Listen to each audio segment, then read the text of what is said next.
You are now listening to the Serious Growth Podcast with your host, Leo Costa Jr. Hey everyone, this is Leo Costa Jr. coming at you from SeriousGrowth.com. Today on the show, we have a gentleman named Larry Davis. Larry, how are you today? I'm fine, thank you. How are you? Good, good. Hey, listen, after reading your bio, there's one thing that I know that you and I have in common right off the bat, and that is we've been around a little bit. You've been you've been in the industry. When I say industry, I mean the personal training industry for over 20 years. And I got you beat by a little bit, but listen, we've been around long enough that to know that there's nothing like firsthand, at least for me, nothing like firsthand experience to put things into perspective and some clarity. What do you think about that?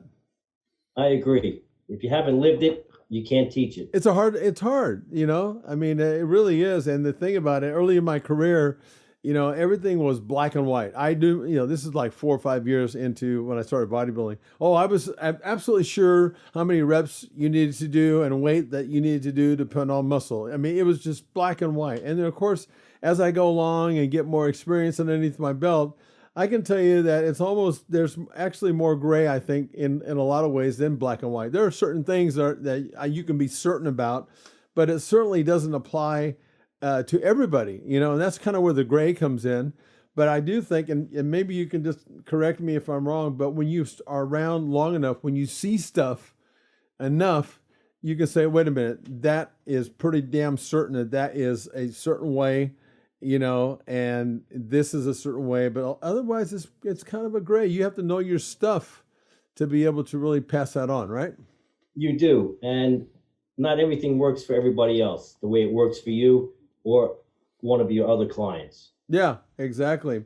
So we'll get more into that, but I just wanted to, let's just start off with, where did you get your certification? With Dave Palumbo and Dowling College on Long Island. Okay. Palumbo, that guy sounds very familiar. Who is he? He's huge, 285. Oh, yeah. He competed back in your era, maybe a little bit after yours in the late 90s. Yeah. Yeah. And he was Long Island grown, and he owned Species Nutrition. Oh, okay. So he got into that side of it. Yes. And he's a prep guy for show prep for thousands of people. Yeah. Does he do it online and also in person? Well, when he lived close to me, it was in person, but now he moved to Florida. Now it's all online. Oh, okay. Did he ever come train at the Mecca in Venice? A lot of those guys do. He probably did, but I don't really know everywhere he worked out. Yeah. He can walk into any gym and everybody knows him. Yeah, because I recognize the name, and I'm sure if I saw his face, I'd know who he was. The East Coast Mecca is here where we train. Yeah, okay. What do you guys train? What's considered the East Coast Mecca? Bev Francis.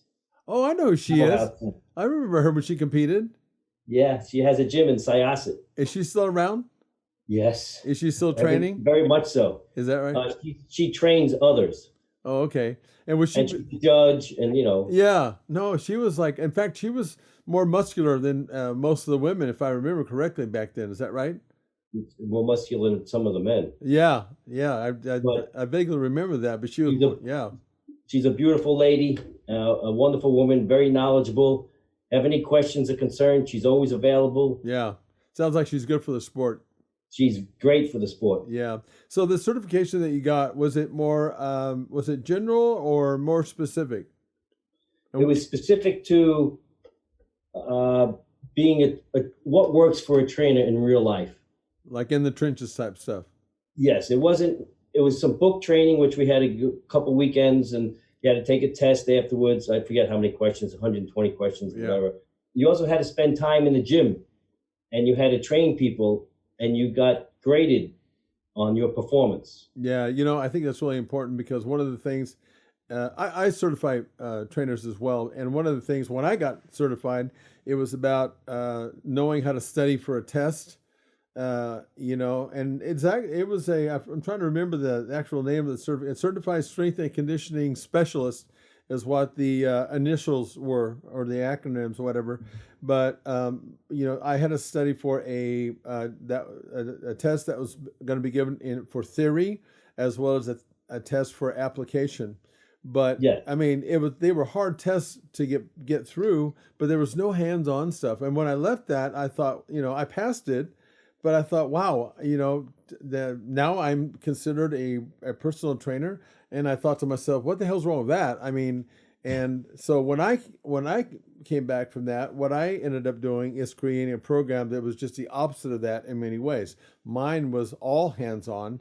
It was in the trenches. This is what's really going to happen when you train these kinds of clients. I think there's nothing better. Like we talked about that at the top of the show, that firsthand experience, Yes. And so my certifications have always been firsthand, and yet they have a study guide that they have to pass some written tests, but the emphasis is on more like hands-on. I think that's how you really become a really great trainer over time, is by doing it that way. That's for sure. Okay, so when you trained and did that, so after that, did you? How long was the certification course? You said over a weekend? No, it was several weekends in a row. Oh, okay. And then you had to pass the test, and then you had the hands-on, and then you had to shadow one of the experienced trainers. An associate of Dave had his own gym. Got it. And we had to shadow them while they were in the gym as well. That's the way to do that. There's so many courses. The thing that's really interesting about certifications is there's no governing body that I know of, which simply means that anybody can certify.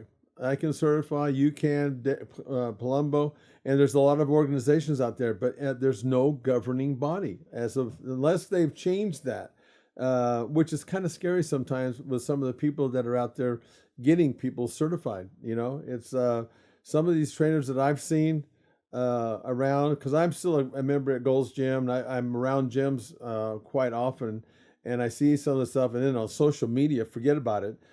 Some of the stuff that's on social media it's like, I know I can just tell in 5 minutes that you really don't know what the hell you're talking about, and people are putting themselves in your hands, which is scary.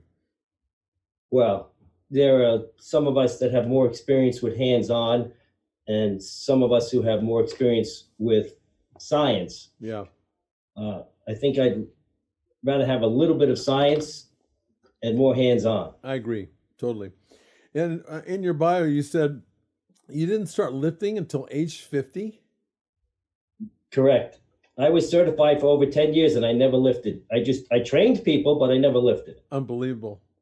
So I still played soccer till I was 48. Okay, so then I just want to be crystal clear, because I think I can still hear pretty well. I can't see worth a damn, but I can hear pretty well. You were training people for 10 years and you hadn't lifted any weights? Correct. Okay, you got to tell me about that. I'm very interested. How are you training them? For what? For their sport, or how were you playing? More specific, mostly for soccer, wrestling. I had exercises that I did that pertain to that particular sport, more or less. Then I had general exercises. Did we do bench press? Yes. Did we do squats? Not particularly, because the age of the individuals varied. So I'd rather use the machines. It was easier, quicker, less stress on the back if they didn't have the proper equipment.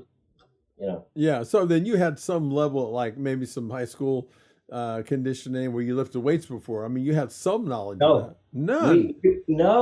We forget how old I am. We did isometrics. Oh my goodness. Buckets of water. Hold them up like this for wrestling. You put your hands down, you're going to clean the mats. Yeah. That's a good motivator. and we did a lot of running. Okay. So you just whatever you push-ups, dips, climb the ropes, pull-ups, the basics president's test. That's body through space training. That's good stuff. Using your own body weight. And I'm sure like what you're talking about where you have the hands out like this, that's just putting your body at an angle that makes everything a lot harder. That's smart. Yes. That's actually very smart. Do you remember a guy by the name of Vince Gironda? No, I don't recall that. Yeah, because you're not old enough now. He was back in the '60s. He was he's a guy that they call him the Iron Guru. You can look him up one Okay. day, you know. And he very famous, Vince. He was very cantankerous, but he old school, and he's a guy that trained. He just hated Weiderland. He just did not like what Weider was doing and the way they were promoting their athletes back then. You know, so when Arnold came over, when Lou Ferrigno came over, these guys. A lot of people don't know this. These guys came to Vince's gym in North Hollywood.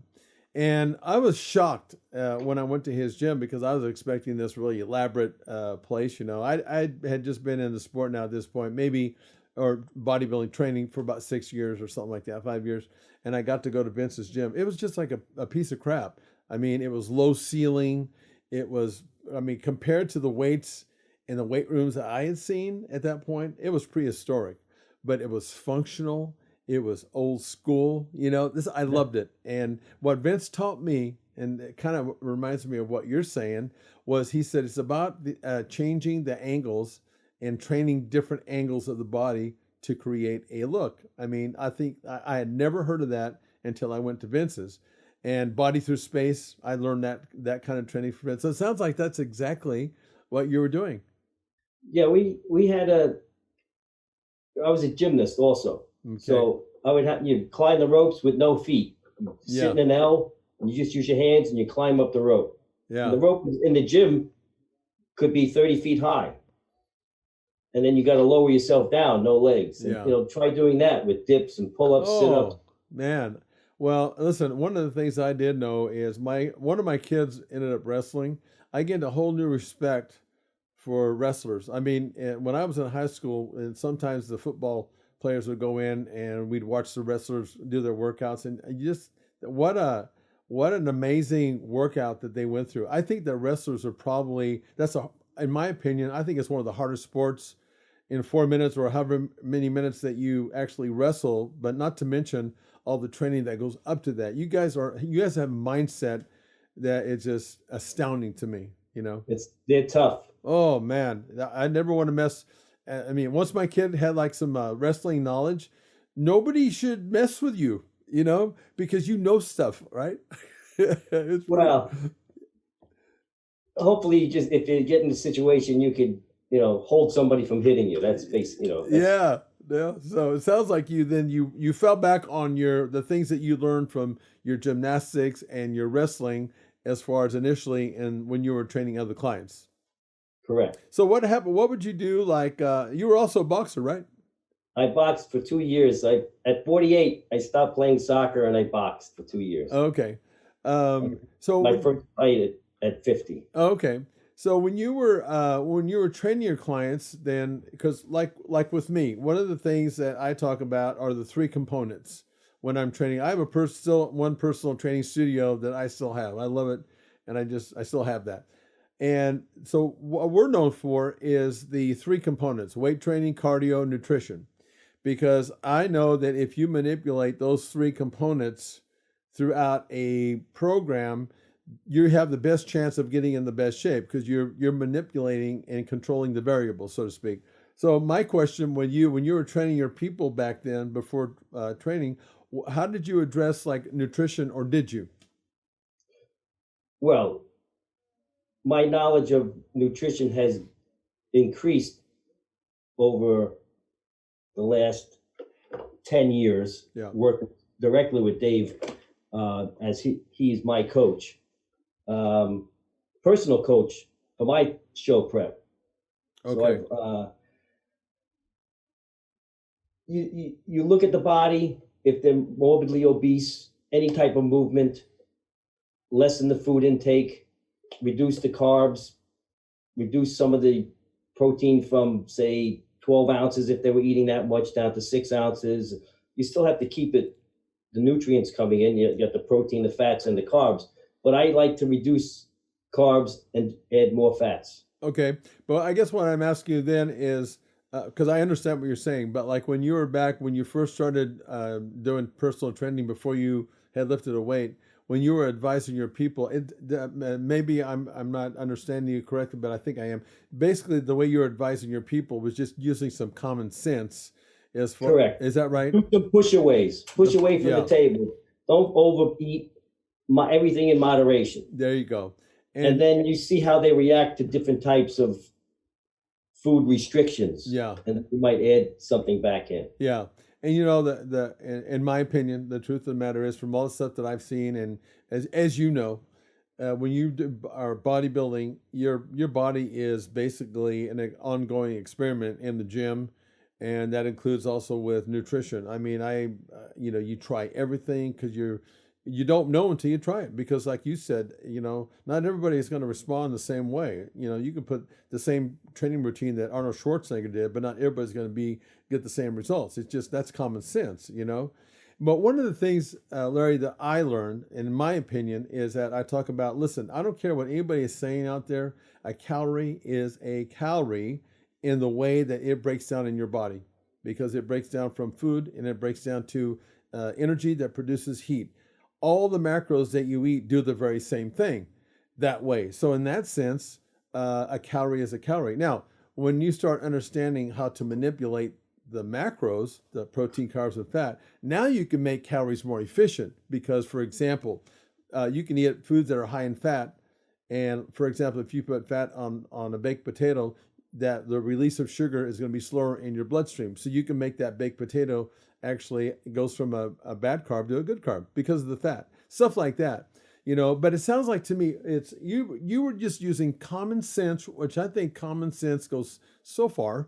And a lot of times we just don't use that, and that's how you were getting to that result nutrition wise. Now, once you, with your clients, once you started learning more about nutrition through Palumbo, some of these people, then do you have like a certain opinion or an idea of, for example, how and what's the best way for nutrition? Well, depend upon the person. Everybody's different, but if they're training for a show or just want to look like they are, there's a certain meal plan I put in process. If somebody is overweight or morbidly obese, it's a different program. It's somewhat similar, but I like to reduce the carbs to certain types of carbs depending upon where we are in the process. Uh-huh. And I'll always have fats in the diet. Okay. I'd much rather get my energy from fats than carbs. Okay. Now, when you're, are you on a glucose sugar diet or a free fatty acid metabolism? I know you're saying that you like fats in your, and I understand why, but are you generally, for example, do you know what your carb intake is? Yes. Okay. Is it about 30 grams? Oh, it's 30 grams per meal. Okay, so that tells me right there, because like these diets are like the Atkins diet. Do you remember the Atkins diet back then? Okay. Yes. Atkins, keto. I wrote a book years ago called the anabolic diet. The similarity between all those are that you're eating 30 grams of carbs or less, and when you do that, your metabolism, you have two different metabolisms in the body. And when you eat 30 grams of carbs for 3 days in a row, you flip your metabolism over and your body is now burning fat as energy. So I wasn't sure if you were on that kind of a diet or you were eating more carbs. We switch. Oh, you do? We alternate back and forth. Okay. Depending upon the individual and where we are in the show prep process. So tell me a little bit more about what you mean about back and forth, just out of curiosity. Well, for instance, I will go 3 days carbs, 1 day no carbs. So Okay. it would be protein and carbs for 3 days, and it would be protein and fats for 1 day. As I get closer, that might switch to 2 days, to 3 days, to 4 days, to 5 days protein, fats, no carbs, and switch back and forth depending upon how much I'm burning or the client is burning and where they are in the process to stage. Okay. So then what you're doing sounds like is that you're really you're taking a look at that body. You're saying, okay, here's what that body needs right now. Yes. If you get too flat, we might carb you up. Yeah. Yeah. It's a good idea. Sometimes, and this is where what we were talking about before is like if you're too much into science, you won't recognize that instinctive. It's the difference between. I learned this from Tom Platz, and it was like he would do some. Yeah. Yeah, he would do some stuff like 3 or 4 days in a row, like he trained the same body part. I'm saying, Tom, the way I've learned this, and this is me being younger in this at that time. I didn't have the kind of obviously the kind of experience that he does or he did at that time. But he told me, he said it's more about him being instinctive and intuitive about his approach to training. So some days he'd go in and, this is a little bit different because it's weight training, but you're doing the same thing in nutrition. And he would train the same body part like 4 or 5 days in a row, because that body part was dragging or, you know what I mean? Well, that I wouldn't do that. Yeah.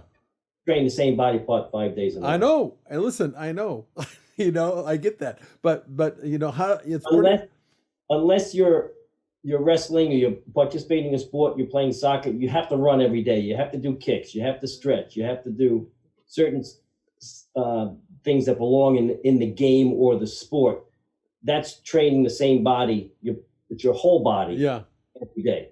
But lifting, I would never lift the same body part. I saw Tom. Listen, one of the things I did is I enlisted Tom because when I was coming through the sport, I got up to the regional, just out of the local level competitions, and I was moving into the regional. So I was moving up, and I decided back then is when I wrote one of my first training courses. I think it was called Bulgarian Burst.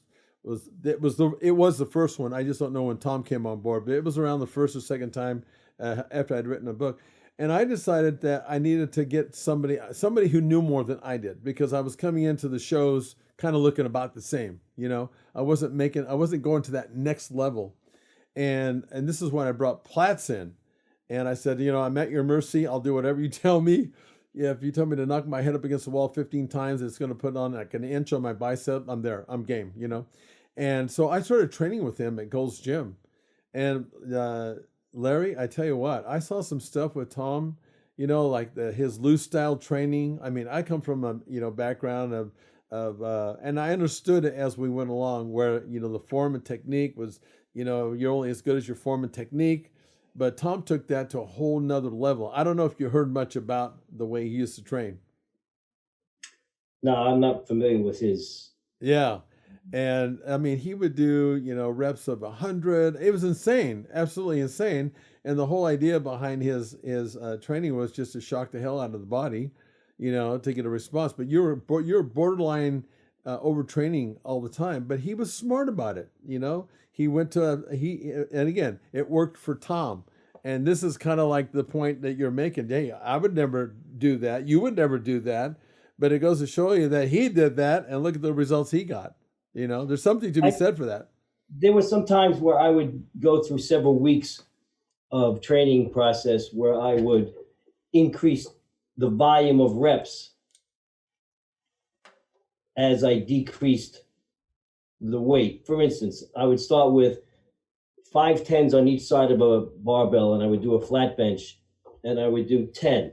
Then someone else would strip the 10 pounds off, yeah, and go all the way down to 110 on each side. Yeah. And instead of doing 10 reps, I'd have to do 20. Right.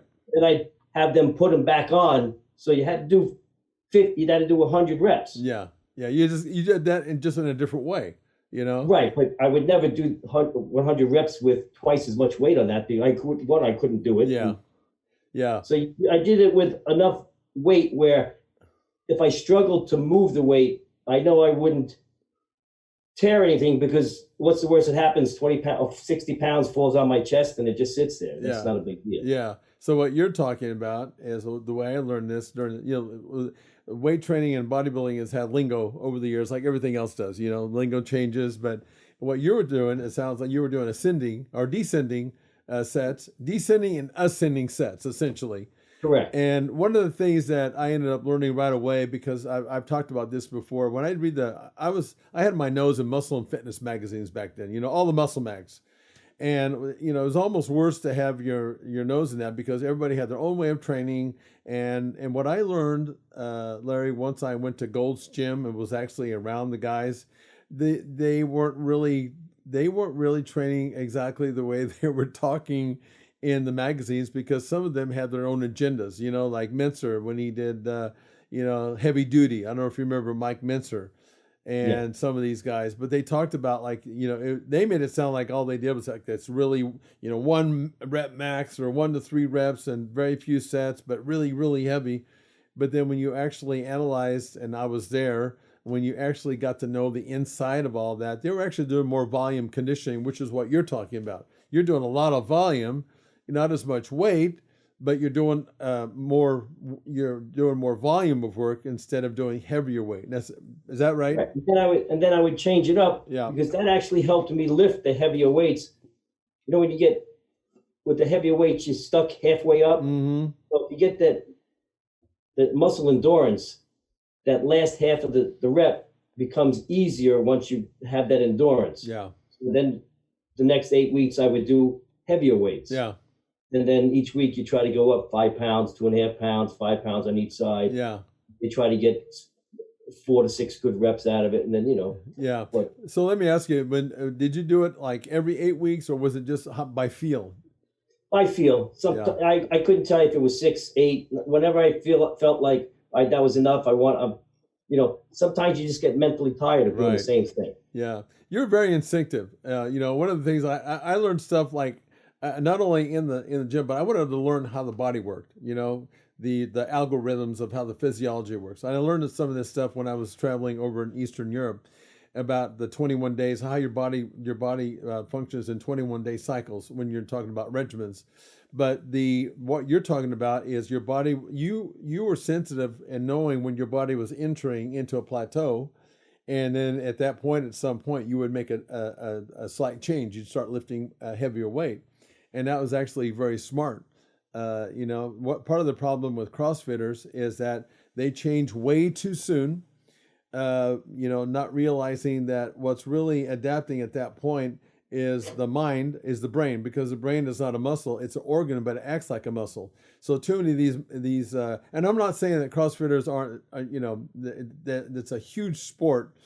But it's not the most efficient way to train based on your physiology, like it is like what you're talking about. You do X amount of weeks with volume, and then all of a sudden, you're instinctively knowing you're hitting that plateau. And there's nothing wrong with that, but then you switch gears a little bit and you go into a little heavier weight for a while. You're probably going back and forth. It's part of the process. Yeah, exactly. Now, did you change your training when you were like when you went from off season to pre-contesting? Did your training stay the same, or did you change that? It changed, and I think this season it changed more so than other seasons, where, my old saying is, I don't have to lift the most, I just have to look like I do. Yeah, that's a good point. Yeah.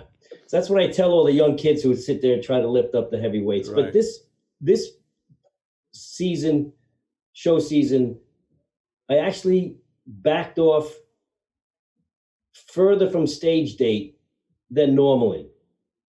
I actually went just to maintain, just to get the pump. It didn't matter if I was doing 15-pound dumbbells or 30-pound dumbbells. If I got the same pump out of it, I reduced it. Yeah.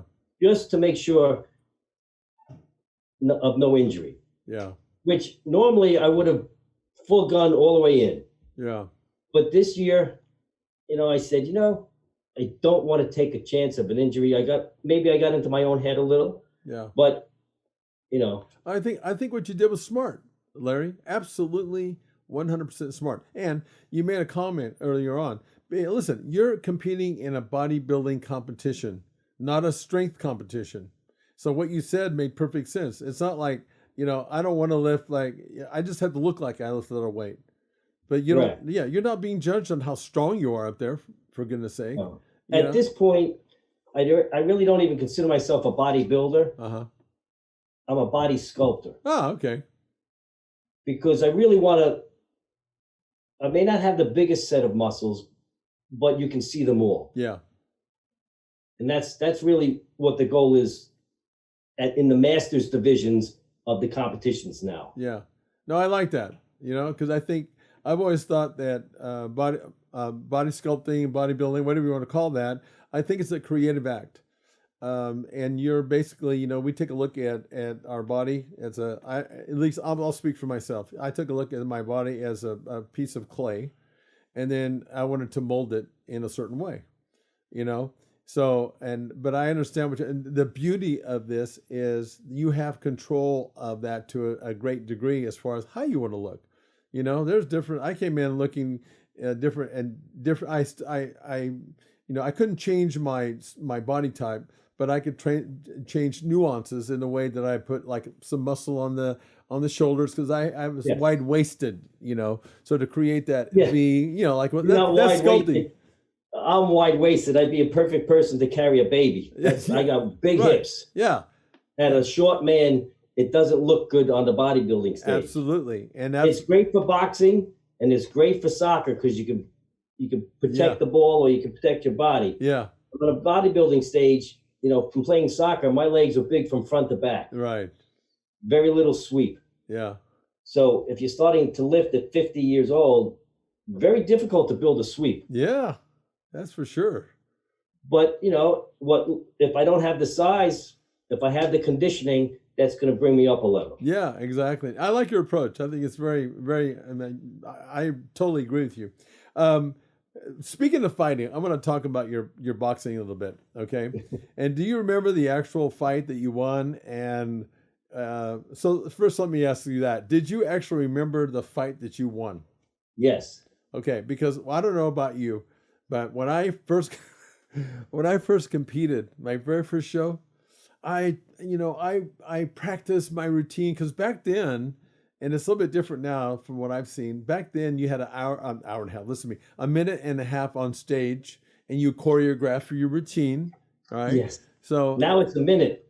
Yeah, they cut it down. And back then with me, my time, it was like choreographing, like the moves that you made were choreographed to the damn music. Where now, some of the stuff that I've seen now, it seems like guys are just moving to random music. They just go through a series of whatever, and there's no that. I used to be known for like best routine because I've spent time on that. Arnold talked about it, and so anyway, when that first show came around, it's a good thing that I had all those hours underneath my belt of training because I went out on that stage. I was afraid to be in front of, believe it or not, in front of people like that.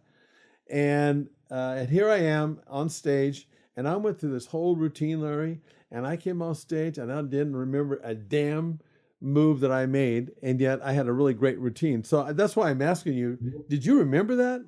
Like when you're fighting, did you actually remember the fight? Oh, I remember the fight. It's nothing like getting hit in the face to wake you up. I mean, it quite the shock, And I was 50 and I fought a 27-year-old kid who was a cop. Really? Yeah, he was pretty tough. He was bigger, he was taller than I, but he didn't weigh much more than I did. Yeah. And I was a natural lefty. Oh. But they converted me to conventional. Okay. So my jab was actually a punch. Right. With my left hand. Yeah. But, I did okay because I hit harder than they did because my body was more mature. Right. But I wasn't faster. Yeah. I'd take 3 or 4 to the head just to get one body shot in on them, and I hit him in the ribs and just knocked the wind out. You sound like Rocky Marciano, right? Is that what he did? He'd take a bunch of punches? And I took it to the top of the head because I was so much shorter than he was. It was kind of funny, but anyway. And I was going to ask you, how was your technique? I mean, technical wise, were you pretty good? I would say I was fair. I mean, it takes years to be great. Yeah. In any sport. Right. I was okay. I could still hold my own, but I'm not going to get in the ring and go full out spar now. But those are actual fights, and a ref and 3 judges and I remember one time when I listened to, I think it was Tyson, that he was doing I think it was him, and he was doing some interview, and he says, you train and you get, you have all this strategy that you're going to use, but the minute you get punched, it all goes out the door, Exactly. That's why never panic, no matter what you're doing. Yeah. Panic. You have to stay the course. If they get the better of you, they get the better of you. It's probably like when I was playing football, I'd be really nervous like when I went out on the field, but the minute I took that first hit, I was like, okay, I'm relaxed now. I don't know if it's like that when you're boxing. I have no idea. I did boxing one time at practice, and I said, I'll never do that again because I got hit in the head. So, oh my God, I mean, you don't have a helmet on. No, no. Well, we had the headgear on. Oh, you did? Oh yeah, Still. No, these are amateur fights. Yeah. Yeah, but still. All it does is stop you from bleeding. It doesn't stop you from feeling anything. Yeah. No, you get hit in the head, it hurts. Yeah. How long did that fight go? How many rounds? Three rounds. So am I assuming that you won on points? Yes. Yeah. Okay. And you did that more than one time?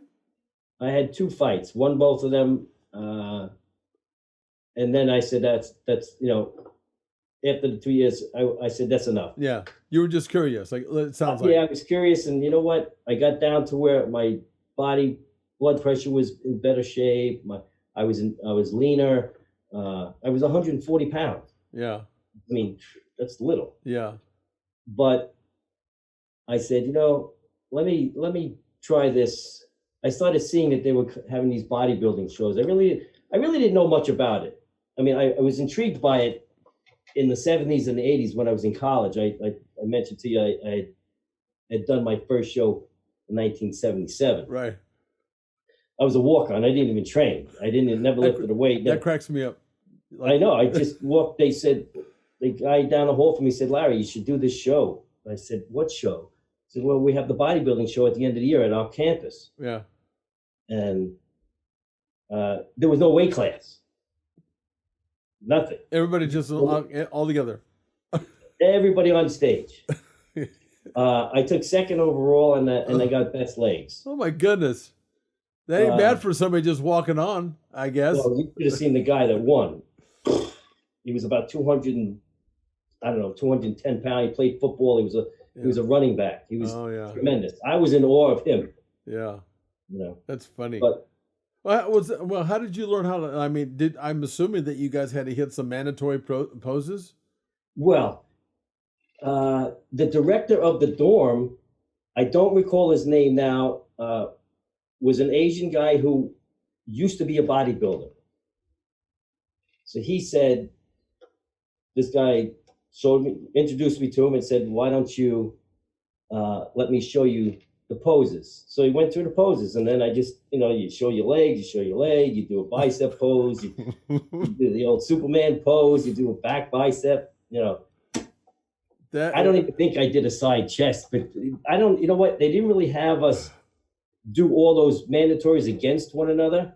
We had to do our own routines. It was, I don't even know if it was sanctioned by NPC, if that even existed back then, or oh man, that's whatever. When I saw that when you competed and you had not ever done anything like that before, it just cracked me up that you walked on and you ended up winning what, second? You said? Yeah, second. That's crazy. But there was some.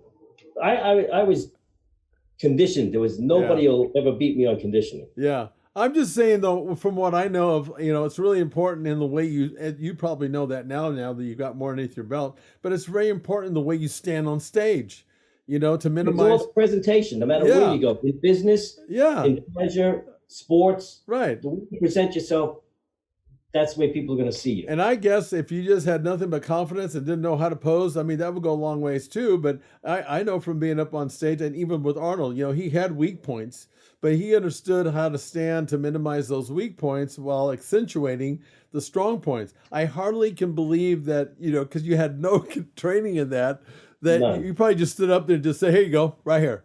Here's your double bicep. I just say, hey, take a look. Do you like this? Yeah. Boom. Like this? There you go. Now you want to both? There you go. That cracks me up. Like I saw that and I just started laughing out loud, man. Seriously. So anyway, oh boy.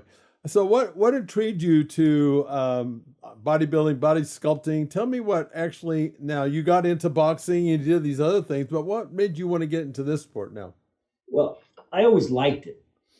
Looking at people and say, wow, that guy's built. Wow, that woman, she's got ton of muscle. Yeah. Yeah. Yeah. And then someone made a challenge. I'm up for any challenge. Yeah.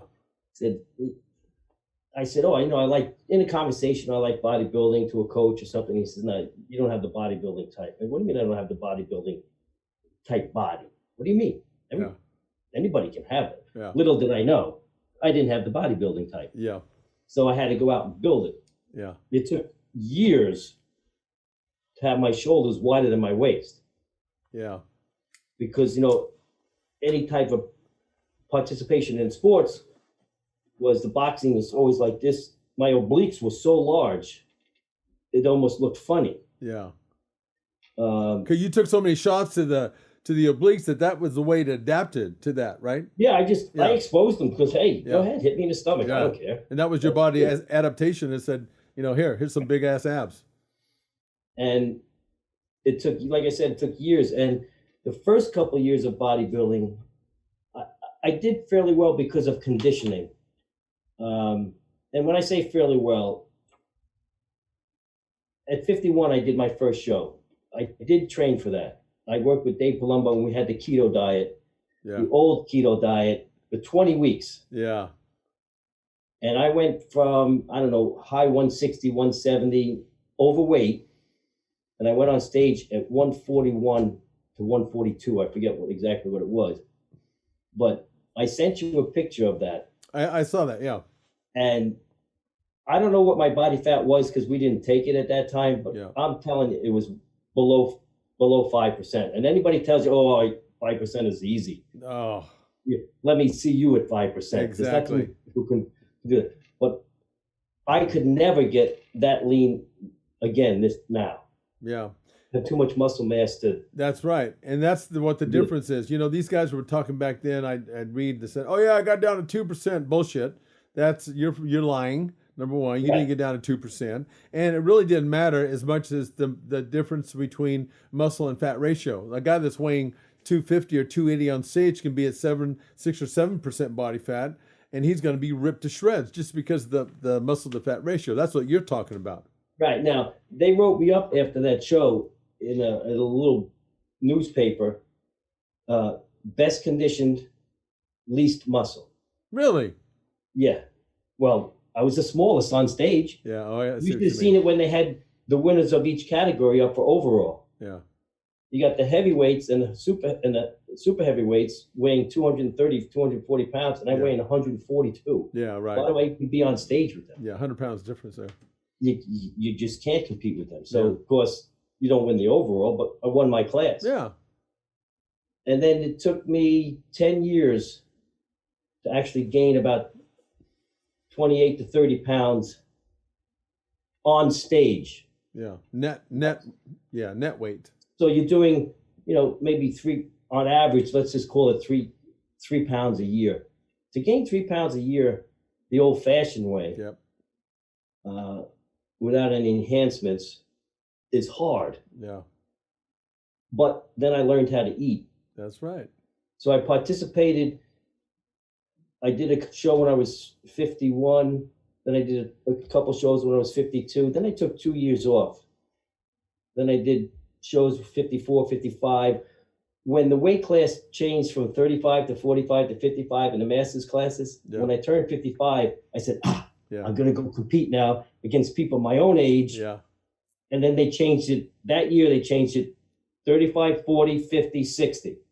So now I'm still the old guy in the ring. Yeah. I was in the top 5, top 3, but when I took another couple of years off from 57 to 60.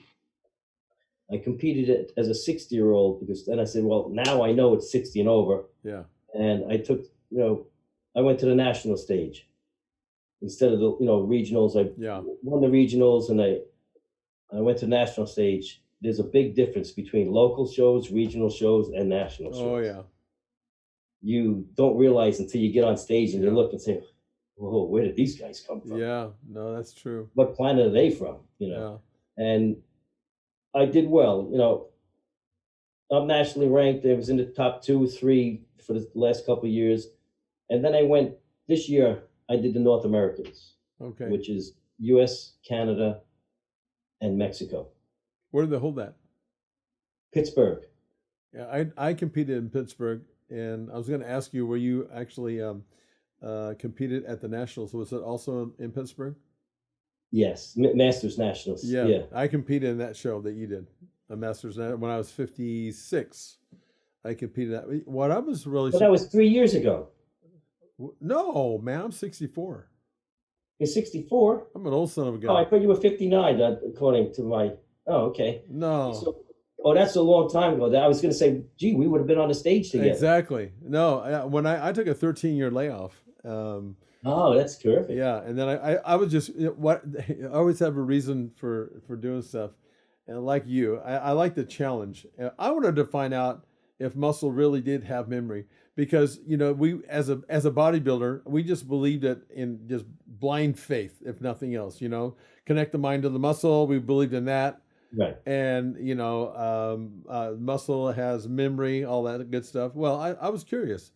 So I thought, I'm going to go and after 13 years, I'm going to go compete again, see how that feels and looks, and how the body is going to respond. And I tell you something, it actually does have memory. I probably need another year to get on there. But what I was most surprised about after 13 years is how many damn guys look so damn good at that age.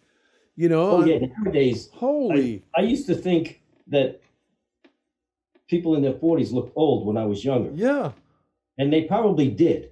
Yeah. But when I got to 40 and I was still playing soccer, we didn't look so old. Yeah, right. And then you look at the 60-year-olds and the 65 and 70-year-olds, and they really didn't look too old. But now on stage, if you see the rest of the people our age, in the 60s, yeah, they look good. They look good. I agree. Totally. Wow. They can be hope. The last time I was at Pittsburgh Nationals in 2018, they had an 80-year-old competing. Unbelievable. Yeah. He looked good. I have a friend of mine his name is Roger Sagoda. I'll give him a little plug. He's 85 years old. He competed, last time I think he competed was in his 70s. But he's a trainer. He still trains, and I train with him every day. I see him at the gym every day. Yeah. And it's amazing. And what? Not only that, not only do these guys look good, but I was surprised that there were so many in the class. When I was well, last year we had 30 guys in the 60 and over class. That's crazy. In the different weight classes. It's crazy. This year I did Team Universe, they call it, and it's held in Jersey. I believe there was maybe 11 or 14, so it dropped down a little. But of those 11 or 14, there was no weak. There's nobody weak. Yeah. Nobody. I find that to be inspiring, to tell you the truth. And when I did North Americans, there were 20-something. That's unbelievable. I love it, because I'm of the belief. I still train. I'm just like my strategy now, like Platts used to say, I'm just an old guy having fun in the gym. I don't have near the intensity, nor do I want that. But I'm still in pretty damn good shape for somebody that's my age, and I'm proud of that fact. I hate when you added that last part. Which part was for my age? I know it's a bad habit. You're in good shape. It's a bad habit. Okay. Yeah, but people say to me, "Oh, 60, you look 60. You look good for your age." For your age, I know. That's bullcrap. I take it back. I I didn't say it. Okay, I'll edit it out. I didn't hear it. Okay, but listen. There's no question in my mind, because now I've been training. I started late, kind of in training, because in the sport that I was in back when, they didn't want the guys that played the quarterback and the wide receiver, all the skilled positions they called them back then. Nobody goes in the gym. You guys go over there and play tiddlywinks over here. That's for the linemen, to go in the weight room. So I didn't actually start training until I was like 27, and that's late for the sport, at least to be 51. I know. I'm amazed, and you look great. By the way, thank you. Some people say, "Oh, you're lucky you started so late. You have no injuries." Well, that's one way to look at it, I guess. But but now that I've been in the gym since I was 27 years of age, and I tell you what, I don't miss I do not miss the gym. The gym. I get up really early in the morning. I get up at 3 o'clock in the morning. Bad habit, but I get up at 3 o'clock every morning. By the time I get to the gym, it's 4, and I've been doing that. And I can tell you what, I know for a fact that if you go in and you do a routine like this and you make it not so extreme like when I was competing, it's really, really, really healthy for you. And That's invigorating just to do something. yeah, exactly.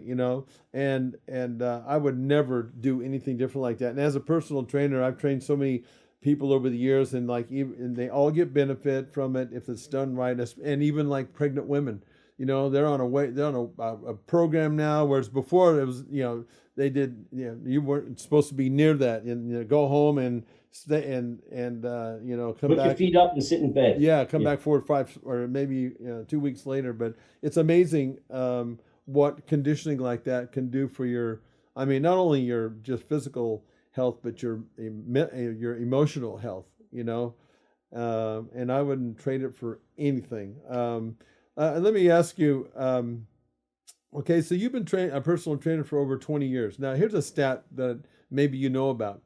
Do you know that 95% of the people who get into our industry, whether it be personal trainers or someone who owns gyms, they fail? 95%. I got this stat from a guy, and it's a legit stat. And I thought to myself, for me being in the industry, I've been in my own business for 37 years. Over those years, I've had several gyms. It's always been personal training. I've run a lot of personal trainers inside my gyms. Now I only have 2, but over the years I've watched gyms come and go, Larry, and I've seen lots of personal trainers. Most of them fail, and so what do you think if that's the case? Because I don't know, like, have you seen that occurrence? Have you seen lots of trainers come through over the years? Oh, absolutely. And the same thing with the gyms. The people that open gyms aren't necessarily the smartest business sense. You got to get paid for what you know. And a lot of trainers get burnt out because they're young and they figure, it's an easy way. Work in a gym, it's going to be easy. I can make money. Yeah. There's only a few people that really truly make a lot of money as a trainer, because the gym takes most of the money. Right. From the training sessions, unless you have your private studio and then you can do it that way. Right. Or you pay the gym a small stipend to rent their gym, and then you bring in all your own clients, and then you can make better money. Yeah. But it's a lot harder than people think to sustain that effort of a lot of trainers have to work 50 to 60 hours a week, weekends, nights. You might not have a life, right? As these young people think, but you got to do what you got to do.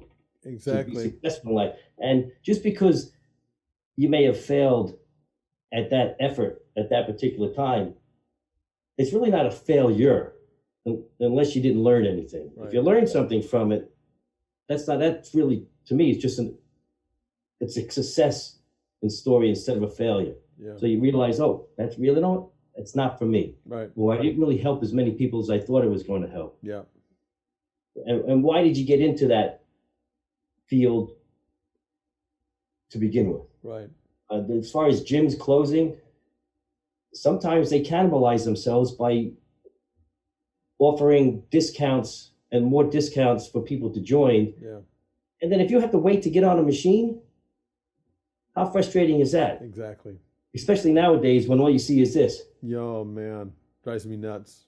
Texting on the phone. Drives me nuts. You're waiting to use the machine. You always say, "Excuse me, do you have how much more texting do you have left?" Instead of how many sets do you have left? It's sickening. And it's a different mindset. In the old days, if you sat on a machine and you weren't using it, you got a dirty look. And if you didn't move, you got thrown off the machine. Exactly. And by the way, put your weights back in the rack. Yep. Yeah, that's where we come from, and I totally agree. The last time when I actually went back in after this layoff and I started floating back down into Gold's Gym, the Mecca down here is about 200 miles away from me. And so I started going there a little more often. And boy, I tell you what, the atmosphere was so different in there. And it's exactly what you're saying. As people taking selfies, and it was just a whole different vibe that I did not care for. That's a place where you go in, you get your work done, and you get out of there. And it's not like that anymore. But you're right. And with even in my own training studio, with my trainers, I said, look, you have to the discipline is not easy.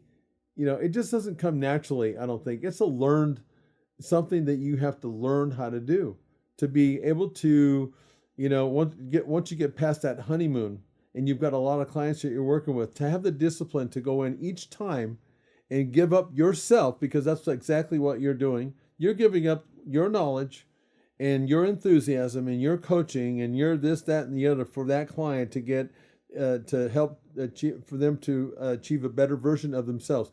That is way easier said than done. You know that, and I know that. But when you're going in, and that's the reason why, in my opinion, most of them that do fail is because they don't have the wherewithal to maintain that discipline and to give themselves up like that and to continue to learn and not get to the point where you're just mailing it in, because clients, they feel that and they don't want to be a part of that, just like they don't want to be a part of going to the gym where you have to wait for equipment. You're not going to have a Right. clientele. If you make it another job for the person to come into the gym, they're not going to want it. Right. Yeah.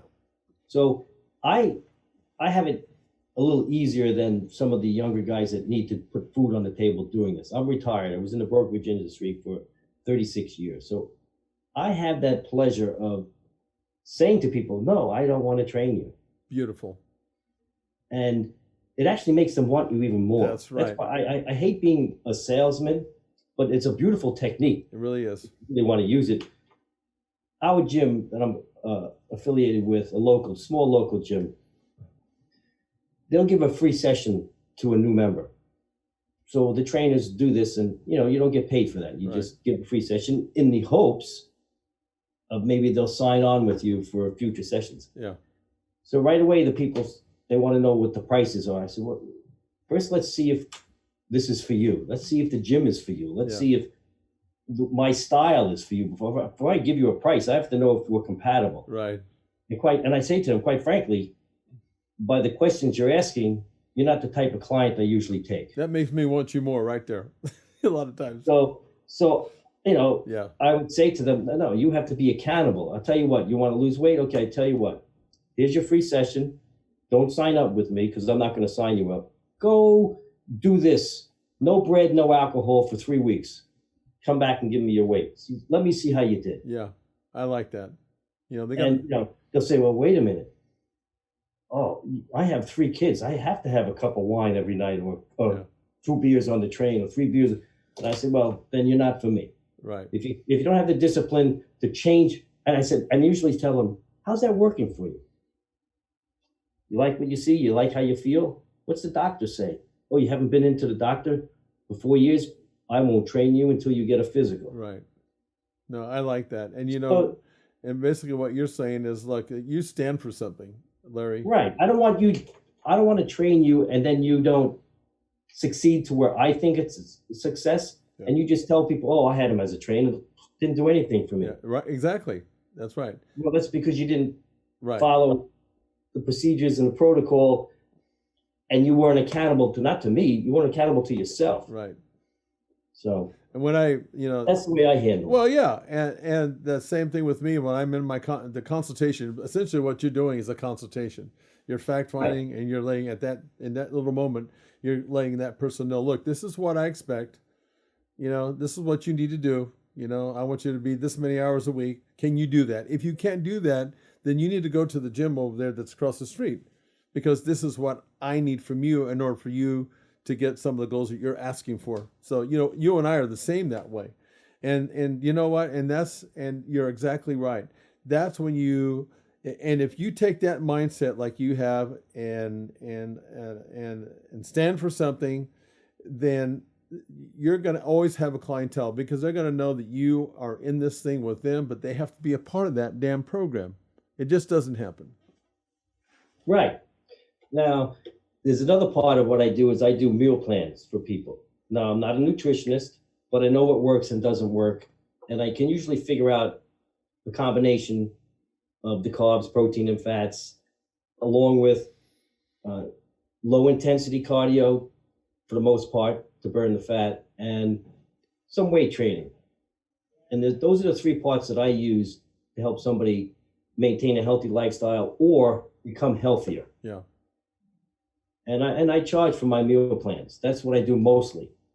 And they send pictures in weekly, and we discuss their NG levels, we discuss their strength levels, how they're sleeping, all sorts of things, mental, physical.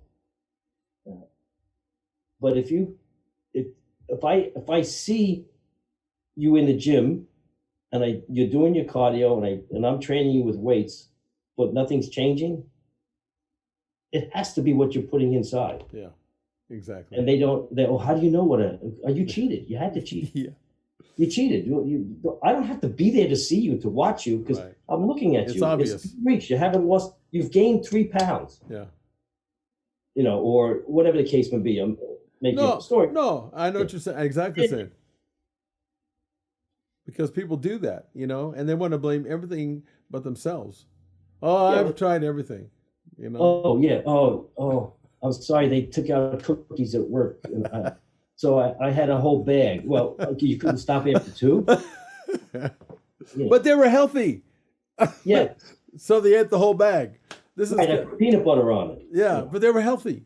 Yeah, I know. I understand that. Listen, so tell me about what's your favorite exercise if you have one? I'm curious to know that. What's your favorite exercise?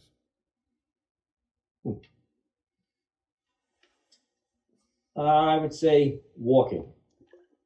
Okay. And what's your least favorite exercise?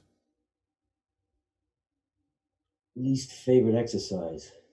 The one most draining on my body? Yeah, the one you just can't, That doesn't mean I don't like it, but it just annihilates me. One arm rows. One arm rows. Okay. That's mine too. Mine is actually bent rows, or heavy barbell rows, because I can't breathe when I'm in that position. And it takes the most out of me. And what's your love-hate? Maybe that's that exercise, but what's the exercise that you love to hate? You love it, but you hate it. You hate it just as much as you love it. Squats. Yeah, me too. Oh, brother. Okay, so in your bio, you mentioned your strategy is to pay it forward, which I really like. I like seeing in this industry, because that's the only way that the sport truly does keep evolving.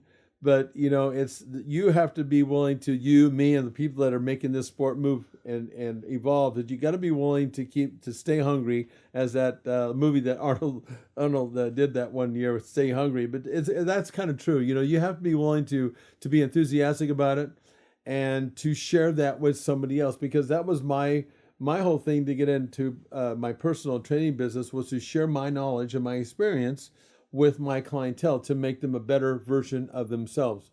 And it sounds like that's exactly what you're doing. And we talked about this earlier.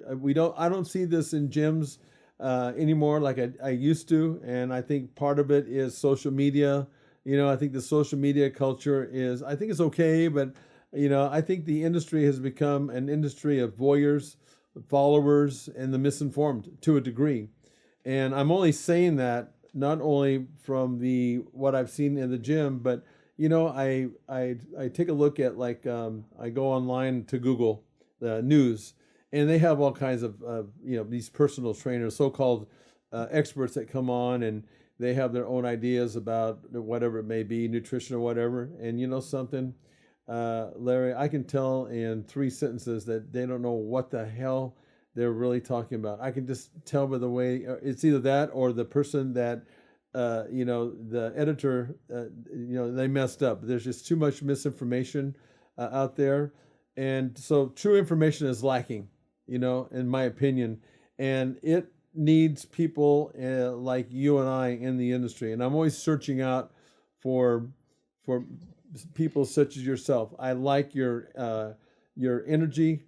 And thank you. we need more of you and me that's out there. And I mean, when I came back, I'm actually less angry than I was. You know, you're seeing me now in a very positive state because I came back and I was like, I was pissed at what I was seeing out there. I was like, I wrote a book. I wrote these little books, and they're pages of blogs, 300-word blogs, and it's about exposing fake trainers. You know, it's like the survival guide for the average person because of what I was seeing out there. You know, and I think now I'm looking back, I'm thinking, yeah, maybe I came off a little bit too negative on that, and rather than go out and find guys like you know, and maybe just make it a little more positive because they're still out there. Guys like you are still out there. Of course there are. You know, and that's most of them are our age. Yeah.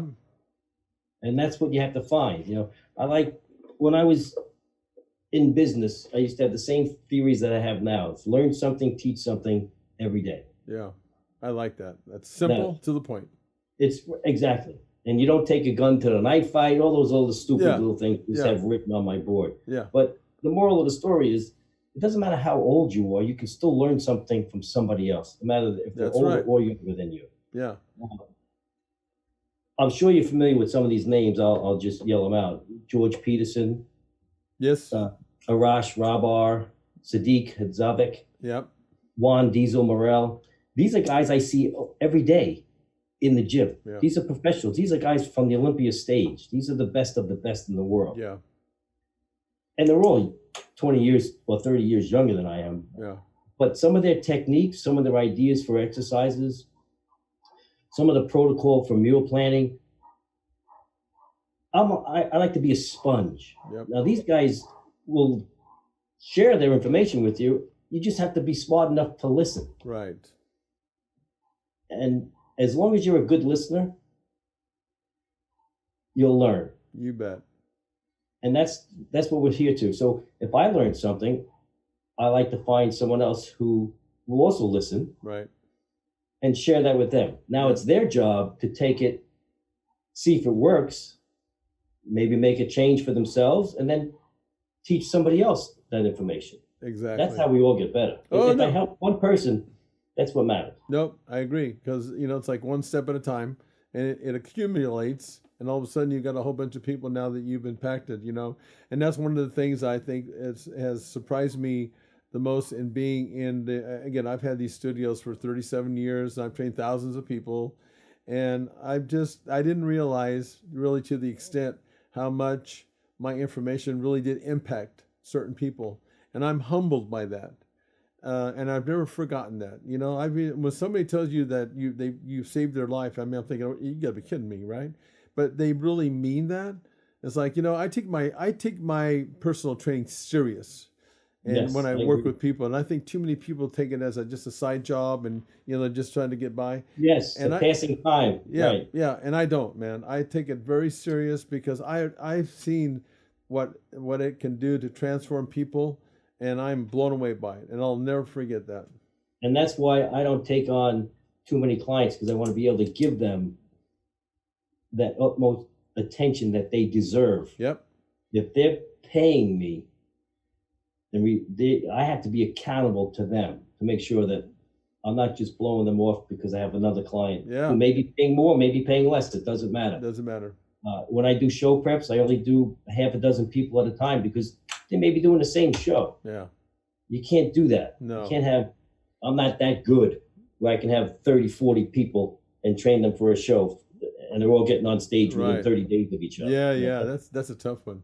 You know, I'm not into that. Yeah. So when's your next competition? Well, that's interesting because I came close to getting my pro card. You know, in the Masters divisions at 60 and over, you have to win the overall to get your card. Right. 50 and over, they give it to the couple places. Yeah. But 60 and over, it's winner take all. Yeah. So I came close twice in the last 2 years. I took second twice. And my wife does all my prep. And that's hard work. Yeah, it is. She cooks the meals, measures them out. She knows my meal plan. She puts it on a grid, and this day's this, that, and the other thing. She watches like a hawk to me. Yeah. So I made a promise last year that this was my last year at 60. Yeah. And then I took second, and she said, I know you're not happy, so you're going to do it again next year, right? So I said, it wasn't that I wasn't happy. I wasn't satisfied. Yeah. Right. So I said, yeah. So I did the competitions this year. And at this point right now, I'm done. Yeah. Because I made the promise, and, I'm a man of my word. So I keep to my word. Yeah.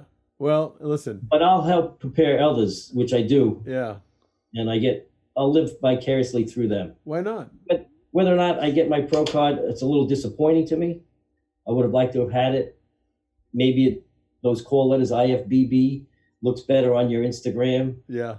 You might get higher quality of clientele, but maybe I don't want that higher quality of help. Maybe I want a young kid who needs help, who wants to start using some gear, and you want to keep him off the gear because he's 22 years old. Right. Something to that effect, and show him that you could do this in a different fashion. Yeah. So well, listen. I had great people teach me when I was younger, and all throughout business, all throughout high school, and when there's a lot of kids in the gym now where I train that actually call me Gym Dad. I think that, to me, that's an honor for me. Yeah. And I know their parents, because before I train them, if they're in their teens, I have to meet their parents. Yeah.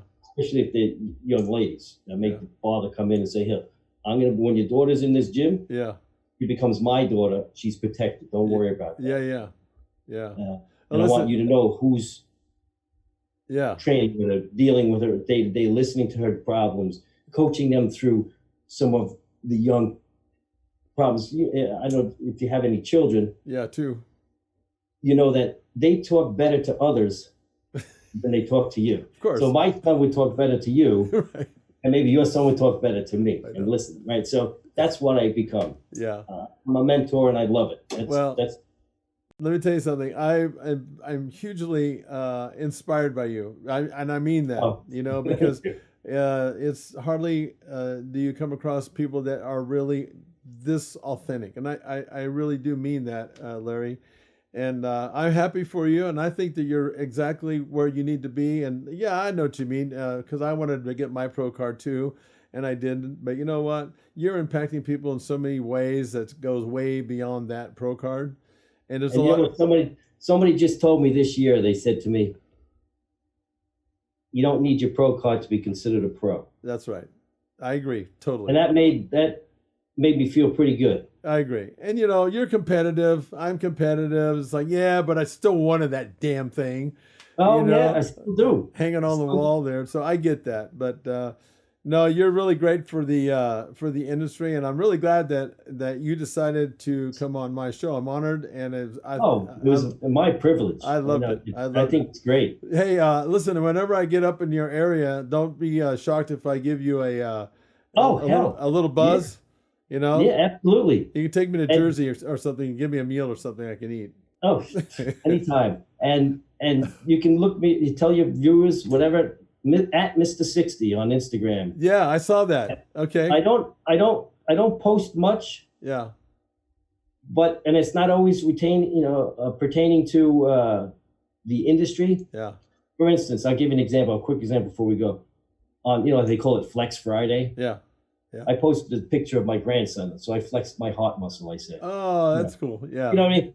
I'd rather post stuff that's meaningful than, oh, look at me. I did 5 reps. I know. Yeah. Of this at the 120s. Look at me. I can do that. Yeah, I know.